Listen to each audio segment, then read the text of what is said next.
kata Imam Al-Bukhari, dan telah bersabda Nabi SAW, atadruna mal adhu, atadruna mal adhu, ataupun atadruna ma al adhu, tahukah kamu apa itu al adhu? Al adhu iaitulah pendustaan. Al adhu adalah pendustaan dan pembohongan. Qalu, para sahabat berkata, Allah wa rasuluhu a'lam, Allah dan Rasul lah yang lebih mengetahui. Kata Nabi SAW, naqlul hadithi min ba'din nasi ila ba'din liyufsidu bainahum. Yang dikatakan al-adhu, yang saya terjemahkan tadi sebagai pendustaan dan pembohongan, bahkan terjemahan yang paling tepat yang dimaksudkan di dalam hadis ini bukan hanya semata-mata pembohongan dan pendustaan, tetapi terjemahan yang paling tepat adalah namimah. Tahukah kamu apa itu al-adhu? Iaitulah namimah. Apa itu namimah? Kenapa saya kata demikian? Kerana Nabi terangkan maksud al-adhu yang dimaksudkan oleh Nabi iaitulah naqlul hadis, memindahkan percakapan, menukilkan percakapan, min ba'din nas, dari sebahagian orang, ila ba'din, kepada orang lain, liyufsidu bainahum, untuk merosakkan hubungan antara mereka berdua. Yang ini maksud namimah. Maksud namimah seperti di dalam hadis yang masyhur, iaitulah ketika Nabi SAW lalu berhampiran dengan dua kubur.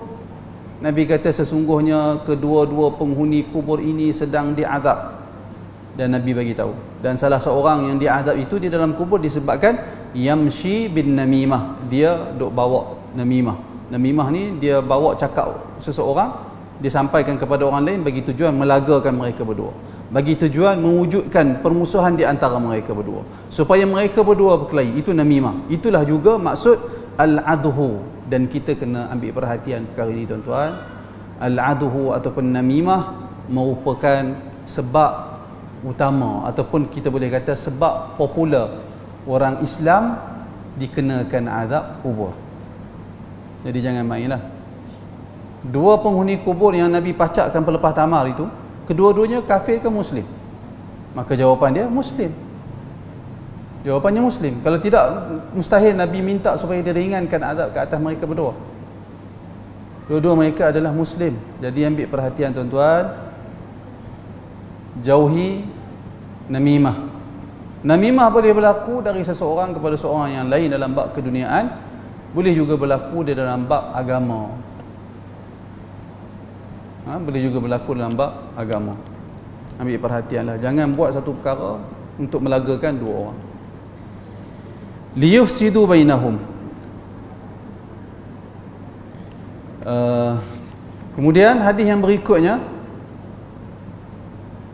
kata Syekh Al-Husain Al-Awaishah ketika dia menghuraikan maksud hadis ini, dia kata wal murad at-tahdhir min naqli kalami qaumin li akharin li ilqa'il adawati wal baghdha bainahum wa hadha huwa an-namimah. Dia sebut di sini, dia kata yang dimaksudkan dengan al-adhu tadi ni iaitulah peringatan dari Nabi, dari menyampaikan perkataan sesuatu kaum kepada kaum yang lain, ataupun perkataan seseorang kepada seorang yang lain, li'ilqa'il adawati wal baghdha, bagi mencampakkan permusuhan dan marah antara mereka berdua, kata Syekh Husain yang mensyarahkan hadis ini.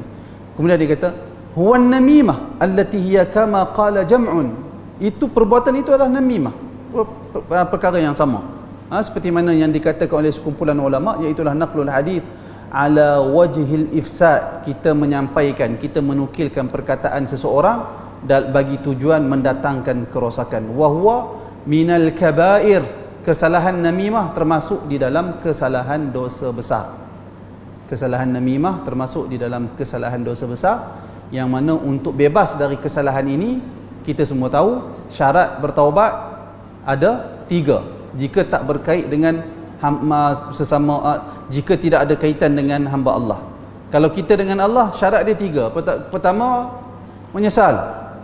Kedua, tinggalkan maksiat segera. Dan ketiga, berazam untuk tidak mengulangi lagi kesalahan yang sama. Jika kesalahan itu berkait dengan hak manusia, dia tambah satu lagi syarat, iaitulah kena minta halal, maksudnya minta maaf.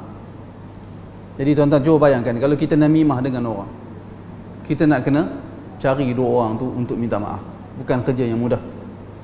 Dan jika tak lakukan perkara itu, dosa tidak akan diampun. Kerana al-kabair, dosa-dosa besar memerlukan taubat. Dia bukan astagfirullah, astagfirullah boleh terpadam begitu saja. Ya, kesalahan kita melakukan dosa besar dengan Allah, kita terpadam. Kesalahan namimah tu, bila seorang melakukan namimah, dia terpalit dua dosa. Pertama, dosa dengan Allah, kerana dia telah melakukan tegahan Allah dari namimah, dia berdosa dengan Allah. Boleh terpadam dengan taubat dan istighfar lah, boleh. Tapi dosa dengan orang lain dalam satu perbuatan tak boleh selesai melainkan kena minta maaf dari orang tersebut. Itu yang berat kalau kesalahan dengan manusia. Kerana itu ambil perhatian dalam perkara ini oleh orang-orang yang beriman. Kalau kita ada sikap rasa macam benda ni ringan, kita perlu muhasabah diri. Dalam hidup kita ni, kita nak dapat redha Allah Subhanahu Wa Taala, kita nak dapat kebaikan di akhirat, ataupun kita nak dapat apa sebenarnya? Seperti yang saya bagi tahu kepada tuan-tuan semua. Kadang-kadang orang tanya, baru ni ada orang tanya kepada saya dalam kuliah, Ustaz, kalau orang tu rajin salat, rajin puasa, tapi dia dengan jiran tak elok, duk maki orang dan seumpamanya, apa hukum salat dan puasa dia? Maka saya jawab, sah. Kalau dia buat salat dia cukup syarat, cukup rukun dia, sah salat dia. Puasa dia pun begitu. Kalau dia buat puasa dia cukup rukun, penuhi syarat, sah puasa dia. Dari sudut penilaian mata kasar kita, sah. Dia tak perlu lagi ulang salat dan puasa dia. Tetapi orang yang melakukan perkara itu, kita terlepas dah, kita tak payah sibuk pasal dia. Tapi orang yang melakukan perkara itu, solat, puasa, tapi dalam masa yang sama menyakiti jiran, dia kena muhasabah diri dia sendiri. Apa dia? Dia salat dengan puasa itu untuk apa? Dia salat dengan puasa itu untuk apa?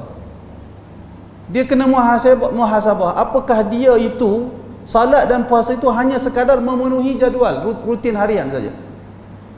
Kalau kita ambil contoh lain, orang yang kadang-kadang datang masjid tapi perangai tak elok-elok, akhlak tidak menggambarkan seorang yang mari ke masjid, maka dia kena muhasabah diri dia. Dia datang ke masjid itu untuk apa?